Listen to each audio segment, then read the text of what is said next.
Hi అండి, welcome to my channel.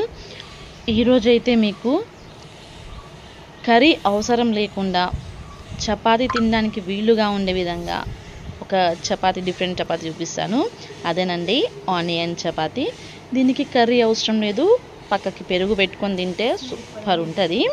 వేడివేడిగా చపాతీలు ఆ పెరుగు తింటే లేరా లెవెల్. ఓకే, ప్రాసెస్ చూద్దాం రండి. గోధుమ పిండిలో ఫస్ట్ ఆఫ్ ఆల్ ఉప్పు వేసుకొని చక్కగా కలుపుకోవాలి. తర్వాత అందులోకి జీరా, ఆనియన్, పచ్చిమిర్చి, ఎల్లిపాయ, తర్వాత కొత్తిమీర. నా దగ్గర డ్రై కొత్తిమీర ఉందండి, పచ్చి కొత్తిమీర అయితే లేదు కాబట్టి డ్రై వేసుకున్నాను. అందులోనే గరం మసాలా వేసుకోవాలి.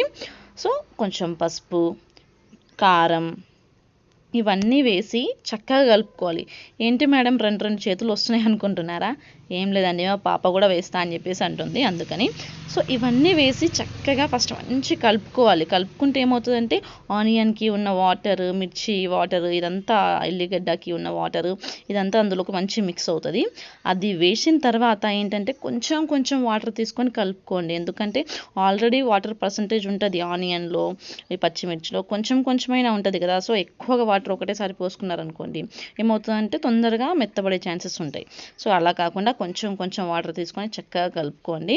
చూడండి మా పొట్టిది ఎలా కూర్చుందో. నేనే చేస్తా వీడియో అన్న లెవెల్లో కూర్చుంది. ప్రతి దాంట్లో చేయి వేస్తుందండి, అసలు ఎంత చెప్పినా వినదు. సర్లేండి, వాళ్ళకి తెలీదు, మనం అర్థం చేసుకోవాలి అంతే.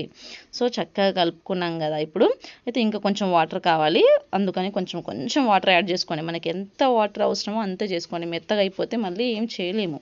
అదే కొంచెం యాడ్ చేసుకుంటే బెటర్ కదా. సో చూడండి, పిండి అయితే నేను ఇంతకుముందు వీడియోలో చెప్పాను కదా, మీకు ఎవరైనా హెల్ప్గా ఉంటే 2 చేతులతో చక్కగా ప్లేట్ని పట్టుకుంటే మనం చక్కగా ప్రెస్ చేస్తే అయిపోతుంది.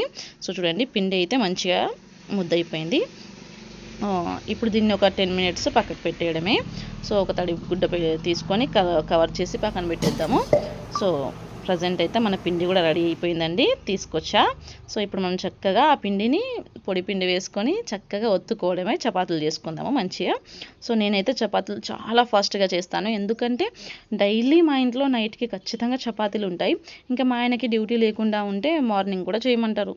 సో అందుకని చెప్పేసి కొంచెం డిఫరెంట్గా చపాతీస్ చేస్తూ ఉంటాము. డైలీ అదే చపాతీ అంటే బోర్ కదా. సో ఏంటంటే ఇందులో టిప్, దీనికి ఫస్ట్ చపాతీలు ఆయిల్ వేయకండి. ఫస్ట్ ఒక 1-2 సెకండ్స్ అలా తిప్పేయండి, తర్వాతే ఆయిల్ వేయండి. ఎందుకంటే ఇందులో మనము పచ్చిమిర్చి, ఆనియన్ అదంతా వేసాం కదా. సో కాబట్టి ఫస్ట్ ఆయిల్ వేస్తే కొంచెం టేస్ట్ వేరేలా ఉంటుంది, మళ్ళీ సరిగ్గా కాలవన్నమాట. సో ఫస్ట్ ఆయిల్ వేయకుండా కాల్చుకోండి, తర్వాత ఆయిల్ వేసి చేసుకోండి. అలాగే ఇంకో చపాతీ కూడా ప్రిపేర్ చేస్తున్నాను నేను, మీకు చెప్పడం మర్చిపోయాను. ఈ చపాతీ చేస్తూ ఉంటే ఒక ఫీలింగ్ ఉంటుంది. ఏంటంటే ఆనియన్స్ మనం ప్రెస్ చేస్తూ ఉంటే టక్క సౌండ్ వస్తుంది కదా, భలే ఉంటుందండి. సో మీరు కూడా ఖచ్చితంగా ట్రై చేయండి. ఇది నైట్ డిన్నర్కే కాకుండా పిల్లలకి మార్నింగ్ బ్రేక్ఫాస్ట్కి, స్నాక్స్కి కూడా మనం ఇచ్చేయచ్చు. సో పిల్లలు అయితే చాలా ఇష్టంగా తింటారండి ఇలాంటి చపాతీస్. సో ఇలాంటి చపాతీస్ డిఫరెంట్ ఇంకా కొన్ని వీడియోస్లో పెడతాను. మీకు నచ్చితే కనుక ఖచ్చితంగా నా ఛానల్ సబ్స్క్రైబ్ చేసుకోండి, లైక్ చేయండి, నన్ను సపోర్ట్ చేయండి. సో చెప్పాను కదా, ప్లేటింగ్ అయితే నేనే చేశాను. బాగుందా? మీకు నచ్చితే మాత్రం ఖచ్చితంగా లైక్ చేయండి. సో చూడండి, పెరుగుతో ఇలా తింటే చపాతీ ఉంటుంది. అబ్బా టేస్ట్ మాత్రం అదిరిపోయిందండి. సరే, ఓకే అండి, బాయ్.